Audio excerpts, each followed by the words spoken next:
Bonjour, au Laker, on va reprendre sur le sujet de Armored Trooper Votoms.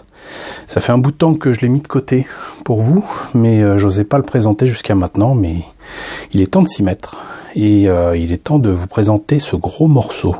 J'ai encore beaucoup de maquettes au 1.24, au 1.48 et même au 1.144 de Votoms à vous présenter. Mais c'est essentiellement des rééditions de maquettes Takara de 1983. C'est alors je sais plus si c'était pas Tommy qui avait repris ça de Takara, mais il y avait des versions de maquettes qui avaient été un peu améliorées pour la forme des points, quelques détails ici et là.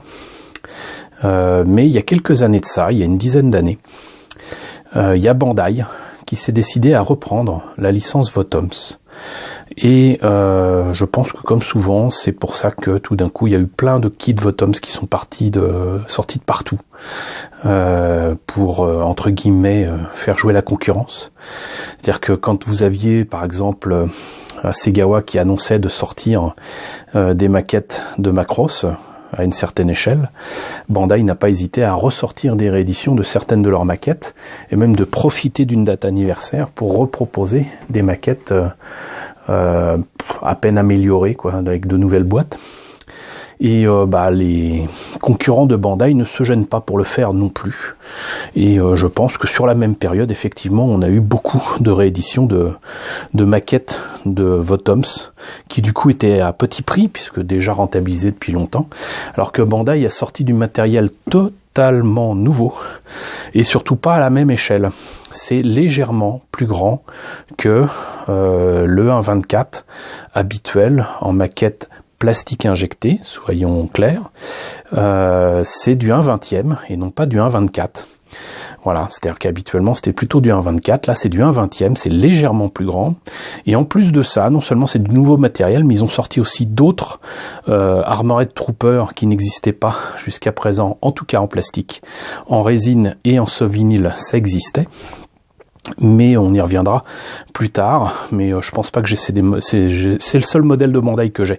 Mais bon, à l'occasion on en reparlera éventuellement si ça vous intéresse, mais quoi qu'il en soit, donc voilà, Bandai a sorti je crois que c'est en 2007 donc cette maquette du Scopedog, et comme vous voyez la maquette et surtout la boîte est absolument superbe, l'illustration est magnifique, elle fait à la fois ancienne et suffisamment moderne. C'est pas un truc fait sur ordinateur, je veux dire par là, c'est pas un modèle informatique recolorisé, retravaillé comme fait souvent Bandai sur par exemple Dragon Ball ou Gundam.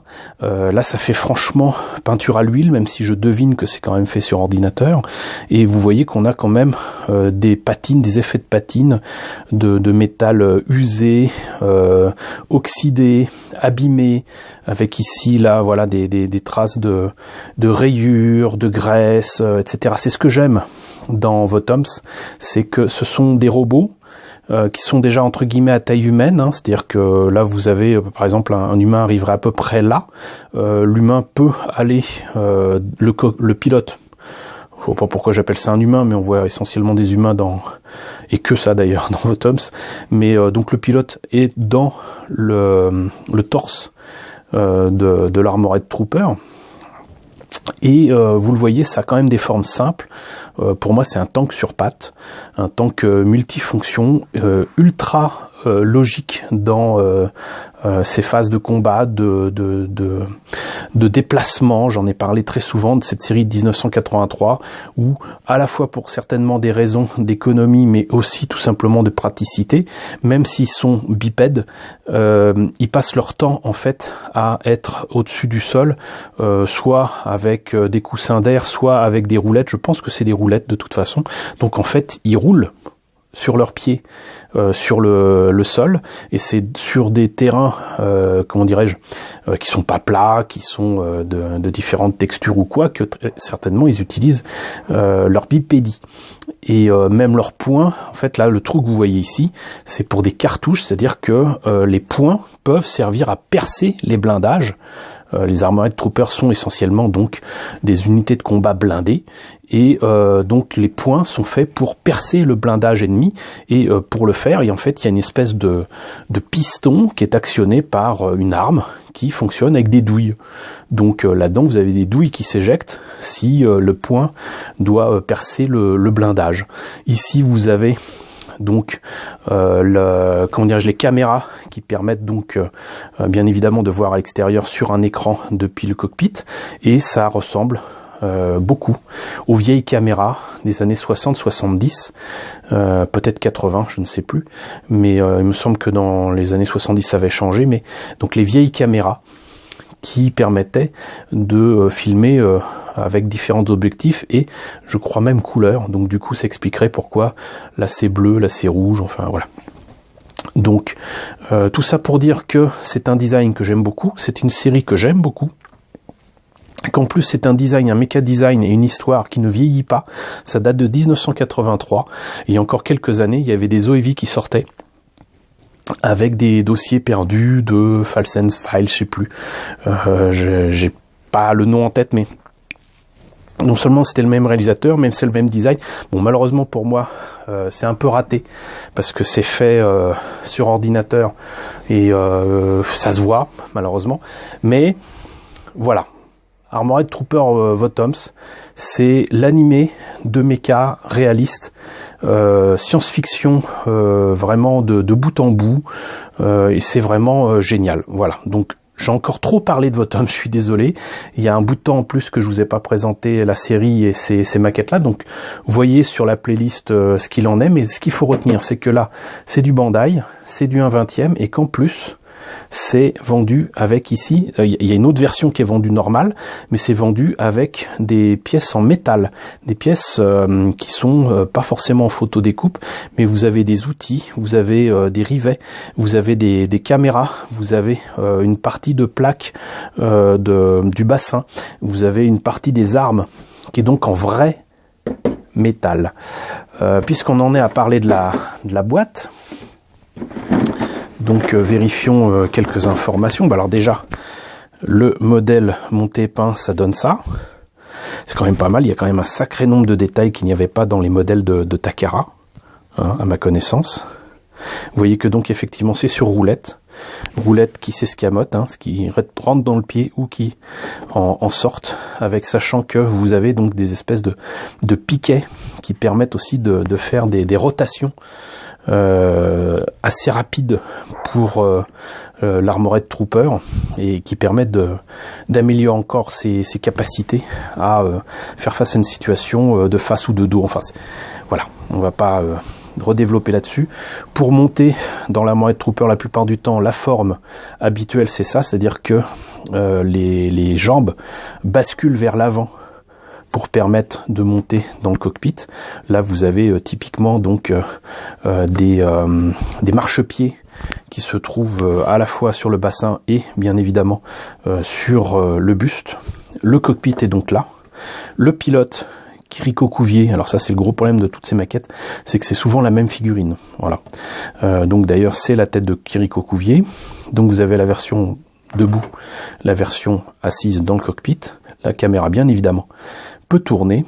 Le cockpit, il y a tous les détails, il y a les armes, et c'est ça qui est génial, c'est que vous avez une armature pour le cockpit, pour le torse, qui fait penser à une armature d'avion, d'hélicoptère, de ce que vous voulez, mais enfin, ça fait encore plus réaliste. Et cette maquette était vendue 7000 yens. C'était quand même pas donné, mais il y a du métal dedans et c'est lourd. Il y a beaucoup de pièces, Donc voilà une pose, pas dynamique, mais tout à fait normale. Voilà ce que donnerait a priori le mecha fait tel quel, avec j'imagine des autocollants.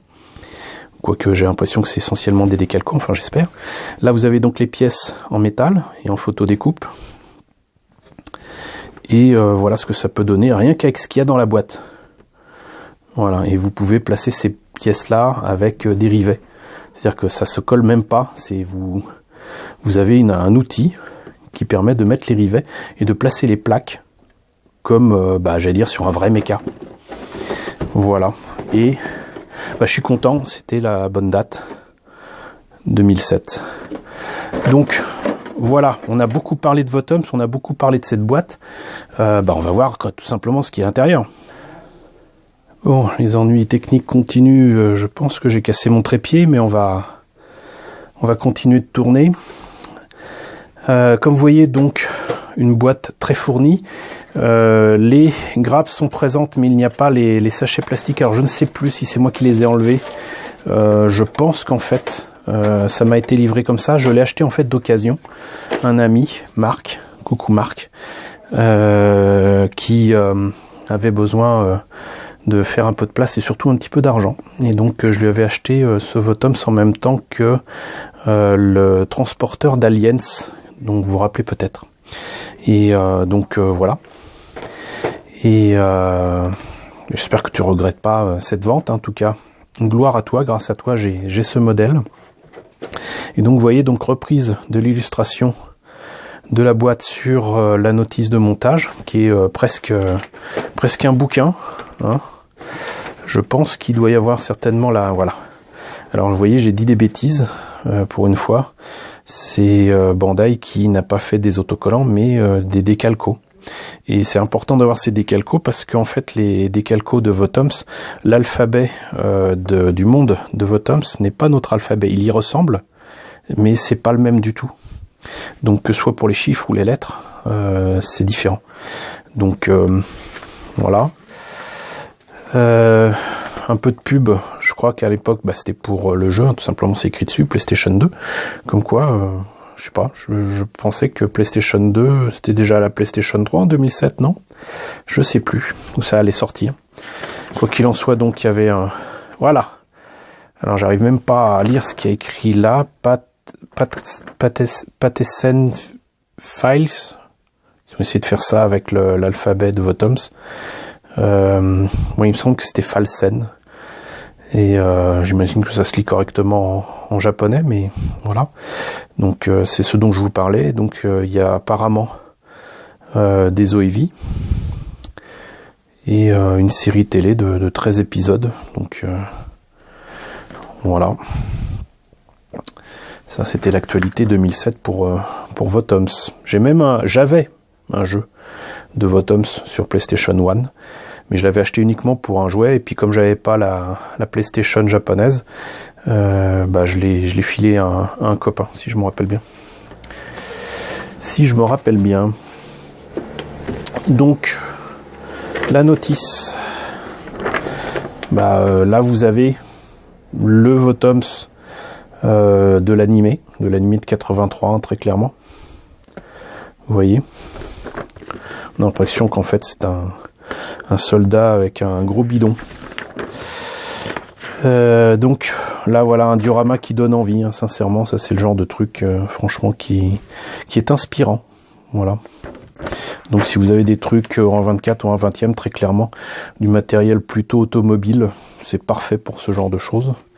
Et là vous voyez que vous pouvez donc ajouter des plaques de blindage ici, c'est ce qui est suggéré, des rivets ici et là, et d'ajouter de la patine ou même des marques de soudure ajoute au réalisme très clairement du modèle. Donc diorama et des talopes.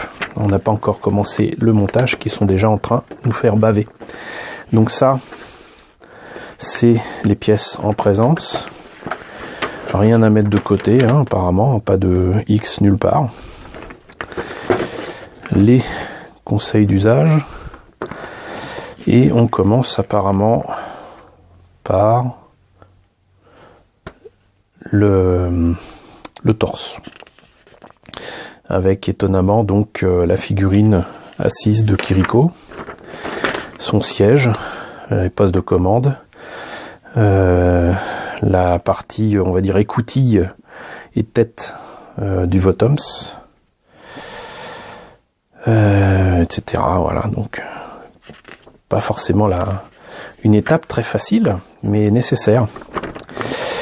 On continue étonnamment avec, non pas les bras, les jambes ou quoi, mais carrément les armes. Bon. Ensuite, seulement la tête. Donc vous voyez que c'est ce que je disais, hein, c'est tiré de l'anglais, mais c'est pas notre alphabet. Donc arm unit. Donc là c'est les bras, avec visiblement des doigts articulés, les jambes, beaucoup de détails encore une fois,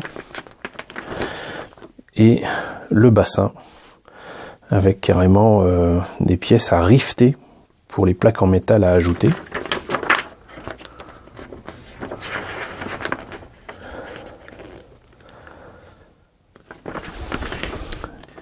Et après c'est juste pour montrer comment tout cela fonctionne.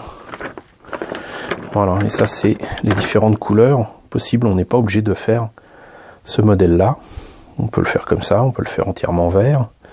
Mais sinon la couleur classique c'est ça, et les marquages c'est cela. Et c'est donc les marquages classiques du Scopédog utilisés par Quirico Cuvier. Sachant qu'il utilise quantité de Scopédog et autres engins, il ne se limite pas à celui-là, c'est limite s'il n'en change pas parfois, si c'est cassé, bon, soit il essaye de le remettre en état, on le voit souvent dans des épisodes en train de remettre en état des épaves, mais c'est pas le méca qui fait sa puissance, c'est ses capacités stratégiques, ses capacités au combat, voilà, c'est un guerrier ultime, littéralement. Et voilà donc l'alphabet de Votoms. Les pièces en métal, ça j'adore ça avec les Japonais, toujours cette propension à faire une présentation absolument... On n'a pas encore commencé la maquette que c'est déjà exaltant. Et donc voilà, la planche en métal pour les plaques de blindage et carrément éventuellement si on veut écrire quelque chose en pochoir, apparemment. Ça doit être difficile à utiliser, mais pourquoi pas, il y a même des outils. La caméra et l'arme en métal, là pas en photodécoupe, on le devine. Le pilote en debout, mais avec une pose plutôt dynamique, avec son flingue pointé, bon, pourquoi pas. Les rivets, et je sais pas trop ce qu'il y a d'autre, ça c'est clairement Marc qui a mis ça comme ça. Quelques pièces, alors ça peut être fait apparemment quand même en no paint, hein. On ne change pas une formule qui gagne chez Bandai. Donc ça c'est les pièces qui sont marron. Quelques pièces donc en bleu, un bleu un peu vert.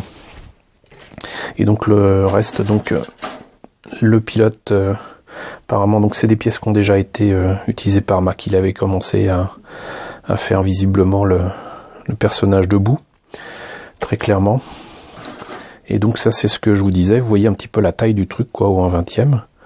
On dirait vraiment un habitacle de tourelle, de bombardier ou d'hélicoptère ou quoi. Enfin voilà, ça fait réaliste. Ça fait réaliste, quoi. Vous avez des détails de fou. Alors donc ça c'est clairement un truc qui sera peint métal ou quoi. Vous savez, ou peut-être ce verre qu'on voit souvent dans les avions. Cette peinture de protection qui j'imagine permet d'éviter l'oxydation ou quoi, des pièces qui n'ont pas encore servi le temps du montage de l'engin. Mais voilà, la tête, alors même si c'est les mêmes détails que sur la version de Takara, c'est différent, c'est-à-dire que là par exemple, là c'est creux, sur la version de Takara, si je me rappelle bien, c'est juste un trait ici, un trait là, là ils ont rajouté des petits trucs ici, et entre les traits ici c'est creux, enfin c'est creux, c'est plus, c'est pas la même surface que le reste de la tête. Les mains qui sont donc apparemment articulées, on peut même visiblement articuler différemment les doigts si on veut. Il suffit de les découper, et comme ça on a des doigts entièrement articulés, mais je le déconseille, ça a tendance à pas tenir. Là c'est du vert un peu palo pour certaines pièces. Ici, donc une des grappes à la Bandai avec différentes qualités de plastique et de couleurs, dont les parties transparentes pour la caméra, et je pense que ça doit être le casque de Quirico Cuvier en mode pilote dans son cockpit. Monsieur Focus ne m'aide pas. Encore des rivets et l'outil qui va bien pour placer les rivets en plastique. Là on voit quand même par contre, exactement comme pour le doré qu'on voit à ce moment dans Gundam et d'autres, des pièces supposées être métalliques Bandai, et ça fait franchement plastique de merde. Ça c'est pas beau du tout. Et ça je me ferai un plaisir de le peindre. J'ai trouvé une bombe de peinture chrome qui pour une fois fait vraiment chrome. Mais je peux pas le faire directement sur la grappe, donc il faudra que je dégrappe tout ça, que je les prépare, que je mette ça sur des pics à brochette ou quoi, et éventuellement je vous montrerai comment je m'y prends. Le tout après c'est de pas trop toucher les pièces, mais normalement ça marche, et en tout cas ça rendra pas cet effet là. Ce gris aussi fait quand même très plastique, mais admirez les détails quand même. Peu de polycap, mais il y en a, et des gros. Donc là, j'avais pas noté ça, mais même les armes, waouh. Là, l'intérieur de l'arme est carrément détaillé, quoi. C'est-à-dire qu'on peut vraiment faire... Voilà, ça c'est, par contre, c'est un peu décevant, ça c'est... Cela dit, non, je pense que c'est moi qui l'ai mis... D'accord, c'est moi qui ai mis des pièces, en fait, à l'intérieur. J'ai mis des jouets, des trucs de différentes maquettes et jouets qui me semblent être à l'échelle. Donc là un bidon d'huile, là des, comment on appelle ça en français, des caisses, vous voyez, et là vous avez des armes dont je vois pas Bandai faire des trucs aussi ignobles, mais bien travaillé, bien peint, ça peut donner illusion dans un diorama. Ça c'est la tête de Kiriko. Et c'est vrai que j'avais mis de côté aussi, dedans, je les ai enlevés, le temps de vous présenter tout ça, ces figurines là qui sont en 1/20e, et qui sont là, vous voyez, des figurines de chez Chromebase Diffusion, qui je crois n'existent plus. Et c'était donc des figurines de Formule 1 à 24 à 20.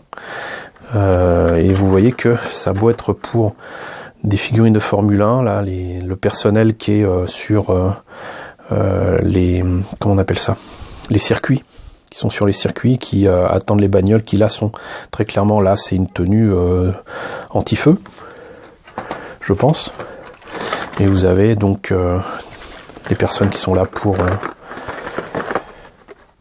arrêter la bagnole, pour changer certainement les pneus et des trucs comme ça. Et donc franchement à 1,50 € c'était soldé à l'époque à Central Train à Réaumur-Sébastopol à Paris, magasin qui n'existe plus, qui a fermé. Et bonne nouvelle, vous n'aurez pas toutes ces figurines là, mais vous en avez certaines qui sont encore en vente, puisque ça a été racheté, le stock qui restait a été racheté par mes amis d'Euromaquette à Gare de Lyon, et donc vous les trouverez certainement au même prix, voire moins cher. Donc n'hésitez pas à demander ces figurines là, 1/20e, 1/24, vous en aurez toujours besoin. Pour des sujets de SF, ça le fait vraiment. Donc ça c'est pas du tout du Bandai, hein. Voilà, rassurez-vous. D'ailleurs je vais mettre ça là pour pas les oublier. Et voilà. Donc on va terminer avec les grappes du Votoms. Là ce qui est bien aussi, c'est que vous voyez, les épaules sont d'une seule pièce. Il n'y a pas deux pièces à relier. Donc ça c'est vraiment un plus non négligeable. Vous avez les trous qui sont déjà faits dans les jambes ici qui permettent éventuellement de détailler. Normalement vous avez des grilles d'aération là, donc si je veux mettre de la photo découpe ou des grilles utilisées, par exemple vous avez des trucs anti-splash, moi j'appelle ça anti-éclaboussure, qui sont bien pratiques pour la cuisine. Bon alors des fois c'est rouillé, des fois c'est abîmé ou quoi, bah récupérez-le. Découper ces trucs là, et j'ai déjà montré qu'on pouvait les utiliser notamment pour un destroid Spartan de Macross, ça peut le faire carrément. Bon là aussi je pense que c'est moi qui ai mis ça de côté. Là le reste de l'inner frame on va dire, avec très clairement des pièces non seulement détaillées mais qui sont pour et le bassin et les jambes, c'est-à-dire que visiblement, exactement comme pour un Gundam Master Grade ou Perfect Grade pour certains, vous pouvez très certainement faire les articulations et la présentation du mecha, que ce soit au niveau des bras, des jambes ou quoi, avec les plaques de blindage qui sont pas dessus, et donc effectivement faire le diorama qui est présenté au début de la notice de montage.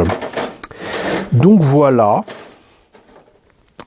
pour ce Scopédog au 1/20e, et comme je le devinais, c'était un peu long à présenter, je suis désolé, j'essaye de m'améliorer à ce niveau-là, de faire des vidéos les moins longues possibles, mais c'est pas toujours possible, là il y avait quand même beaucoup à montrer. Donc j'espère que la présentation de cette maquette vous a intéressé. Je ne sais sincèrement pas si c'est encore disponible à l'achat. Logiquement oui, parce que Bandai n'a pas cessé de sortir des maquettes Votoms. Je ne sais pas si c'est encore d'actualité, mais en attendant, je pense que c'est certainement disponible, que ce soit sur HLJ ou quoi, vérifiez. J'espère pour vous en tout cas, parce que c'est quand même une maquette qui a même pas 10 ans, donc il n'y a pas de raison. Si, elle a 11 ans en fait. Voilà. J'apprends à compter. Donc voilà, c'est quelque chose que je vous conseille fortement. Au pire, vous tomberez sur les maquettes de nos amis de Tomy Takara. Donc ça vaut le coup aussi de toute manière. Quoi qu'il en soit, de toute manière, Armored Trooper Votoms, vous l'aurez compris, c'est un classique à découvrir, un classique que vous ne pouvez qu'aimer si vous aimez les vrais et les beaux mechas, les real robots. Et donc j'espère que cette présentation vous aura intéressé. Voilà, donc n'hésitez pas à me dire ce qu'il en est dans la section commentaires. N'hésitez pas à liker, les pouces vers le haut en ce moment, c'est super important. N'hésitez pas à partager, n'hésitez pas à vous abonner si ce n'est pas déjà le cas. Coucou à tous ceux qui nous ont rejoints ces derniers temps, on est désormais 1652, c'est super génial. Coucou aux grands anciens qui continuent à me regarder et à me soutenir. Merci à tous de votre fidélité. Je vous retrouve, comme promis, très bientôt pour de nouvelles présentations de maquettes Votoms.